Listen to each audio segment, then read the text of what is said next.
ئێمە تایە دەژین کوردستان نیە، ئەوەی ئێمە تایە دەژین ئەڵمانیایە، ئیتالیایە، بەریتانیایە، عەربستانی سعودیە، هەموو دنیا لە ناو کوردستانە کۆبووەتەوە، هەموو وڵاتێکە هەموو شوێنەکە بەس کوردستان نییە. کوردستان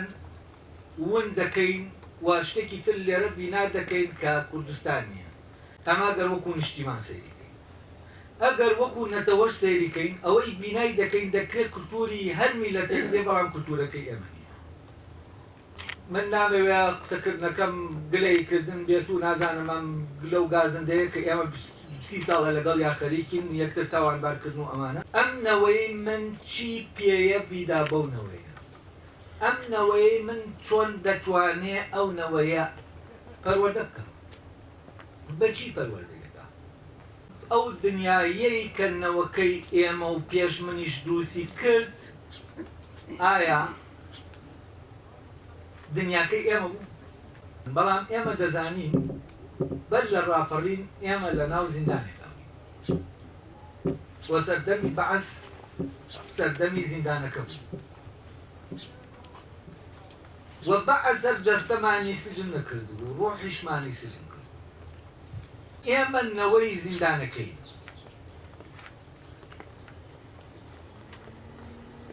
وە نەوەی زیندانەکە دنیایەکی زۆر بچووکیە بوو. نەوەی زیندانەکار بەقەدەر ئەو کەسە دنیای هەبوو کە لە زیندانایە. ڕۆشنبیرەکانی دوای ڕاپەڕین کە ئەوان لە نەوەکەی ئێمە کە نەوەی پێش ئێمە زیاتر سژنەکەیان بینی بوو، واوان خەونیان بە فرینێکی بێکۆتایی، فرینێک کە بچن بەناو هەموو دنیا بگەڕێن بۆی تعویزی ئەو سژنە بکەنەوە کە تایە بوو. و دوای ڕاپەڕین ڕۆشنبیریەک دروست بوو، ڕۆشنبیری جێهێشتنی خۆت بە هەموو شێوەیە. ئەوانەی شاخ بیریان لە گەڕانەوە دەکرد، ئەوانەی ناو زیندانەکەش بیریان لە ڕۆشتن دەکرد. و ئەم نەوەی ئێمە ئێستا مامۆسان لە زانکۆ، ئێستا مامۆسان لە مەکتەبەکان، ئێستا مامۆسان ئەوانن کە لە وەزارەتی ڕۆشنبیری وەزیرە توزانم شتەکانی بەدەستە، ئێستا نووسەرەکانن، هەموو ئەمانە کە هەن ئەم نەوەیە بوو کە ئەم گیانەی هەبوو لەگەڵ نەوەیەکە مامەڵە دەکا کە نەوەی دوایی هاتنی ئەمریکایە، و نەوەیەکە کە ئەم شتانە تێناگاچی، نەوەیەکە کە پێویستیشی بەوە نییە ئەسڵەن تێبگا لەمەی کە هەیە چییە. ئەوەی گیر و گرفتە لە بینی ئەم دوو نەوە، نەوەی مامۆساکان و نەوەی تەلەبەکان، جیاوازیە گەورەکەی نێوان ئەم دوو گیانەیە. بۆچی کوردستان ئەوەی کە تایە دەژین کوردستان نییە، بە کولتور و بە بیناسازی و بە هەموو شتێکەوە، یعنی فەزایەکی کوردی نییە، لە ناو فەزایەکی کوردیان ناژین، کە لە ناو فەزایەکی کوردیان ناژین یعنی ئێمە فعلەن ئەو هەوایی هەڵی دەمژین هەوای کولتورێکی ترە، هەوای کولتورەکانی ترە، کۆمەڵێک کولتور کە جەنگەکە لە ناو ئێمە دەکەن، کۆمەڵی ئایدۆلۆژیای سیاسی کە جەنگەکان لە ناو ئێمە چ لە ڕووی ژیانەوە، چ لە ڕووی مۆراڵەوە، چ لە ڕووی هونەرەوە، ئەوانی تر دایمە پێوەرن و ئەوانی تر قیاسن، ینی ئەوی ئەوروپی بۆ ئێمە. وە ڕۆشنبیرانی دوای ڕاپەڕین وێنەیەکی کوردیان بۆ ئێمە کێشا، وە وێنە کوردەکە بە دەقیق لە ناو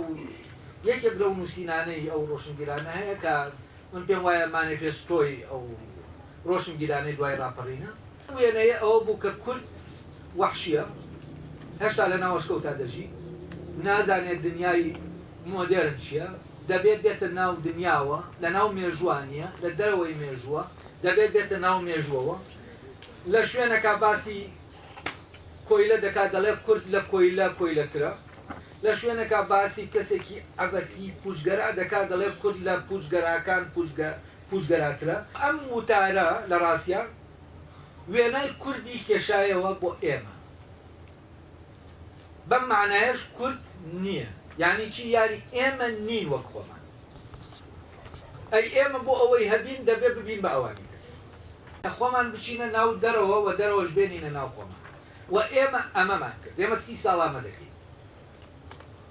30 ساڵە ئێمە خۆمان ونی، ئەی 30 ساڵە خەریکی چین، 30 ساڵە خۆمان دەچینە دەرەوە و دەرەوەش دێنینە ناو خۆمان. هی لایەنێکە لە دیعاکردن بۆ انتخابات فەردە پارە دێنێتە سەر شاشەکە ئەمە یانی چی هەموو شتێک لەناو پارە کۆبووتەوە ئەم پارەیە لە کوێوە وابوو بەمە لەو برسێتیەوە کە ئێمە بینیمان لەبەرەوە ئەم بە خوداکردنی پارە لە ڕاستیا فکرەی نەوەکانی ئەو نەوەی ئێمەیە کە ئیتر لەم ینی لەناو ئەو فەقیریا کێ خستێ ناو مێشکی ئێمەوە کە پارە هەموو شتێکە زانکۆکانمانەیە بەس مامۆساکان لەوێ نین تابی لەوێ نییە مەکتەبەکان بیناکانیان جوان کراوە بەس مامۆسایتیان نیە تەلەبەیتیان نیە ئێرە جەهەنەمە ئەوێ باشە وە جەهەنەمەکانی ئەوێ نیشان نادەن ئەوێش جەهەنەمی خۆی بەڵام باش شتێکەیە ئێمە ئەوە ئایدیاڵەکەی و ئەمە سەیرە من لەلام تا ئێستا و ڕۆشنبیرانە یانی بیرکردنەوەیان لەم شوێنە هیچ نەگۆڕاوە بینی سێ شتایت کولتورێکە هینەوەکەی ترە وەرەگرتووە کولتورێکە هی لە ڕێگەی سۆشیال میدیاوە لەوانی ترە وەرەگرتووە لە دنیا وەرەگرتووە لەگەڵ خۆت تۆ معقول نییە بڵێ کورد خێڵێکیە ئاگای لە دنیای مۆدێرن ئەم ڕۆشنبیرانە پەیوەندی ئێمەیان لەگەڵ ئەو کولتورە پشتان بۆ ئەوەی بڵێن کورد نییە بۆ ئەوەی بتوانین زیاتر بچینە دەرەوە ئەم جیلە بە پێچەوانەوە هەست دەکا ئەو توانە شتانەی کە فێری بۆ وەری گرتووە زمانانە فێری بووە بیر لەوە دەکاتەوە چۆن ینی وڵاتەکەی پیاوەدان دەکاتەوە بیر لە کوردستان دەکاتەوە لە پرۆسەی پەروەردە دەبێ بچیتە ناو جیهانی ناوەکی ئەو تابیە تۆ لە دەرەوە کۆمەڵەشتی پێ لەبەر دەکەیتە نا بۆی شادەکە وەرپێ بۆی دەرچێت ئەی ئەم دنیایی ناوەوەی کە شاردوێتەوە لە تۆ یعنی من کە قسە لەگەڵ ئەو گەنجانە دەکەم یعنی تەسەوەر کە هێشتا و ئەو زمانەش دروست نەبووە کە لە بینی خۆیانە بتوانن ناوەیان بێنە قسەکردن بۆ یەکتر هیچ ڕەبتێکیان نییە بۆ مامۆسایانەی کە پەروەردەیان دەکەن ئەو جیلەی ئێمەش بەخەبەر بێتەوە کە بتوانێت